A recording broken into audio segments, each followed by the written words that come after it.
शुक्रवार की शाम दरभंगा शहर के बल्लोपुर स्थित मणिपाल इंटरनेशनल स्कूल का पहला वार्षिक उत्सव सह शुभारंभ कार्यक्रम राजनीतिक, खेल, सिनेमा और शिक्षा जगत के नामचीन हस्तियों की मौजूदगी के बीच दीप प्रज्वलित कर हुआ।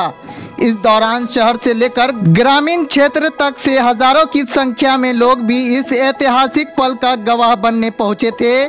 कार्यक्रम का संचालन खुद पूर्व विधायक फराज फातमी कर रहे थे, तो वहीं पूर्व केंद्रीय मंत्री अली अशरफ फातमी ने आए हुए सभी अतिथियों का बारी बारी से सम्मान किया।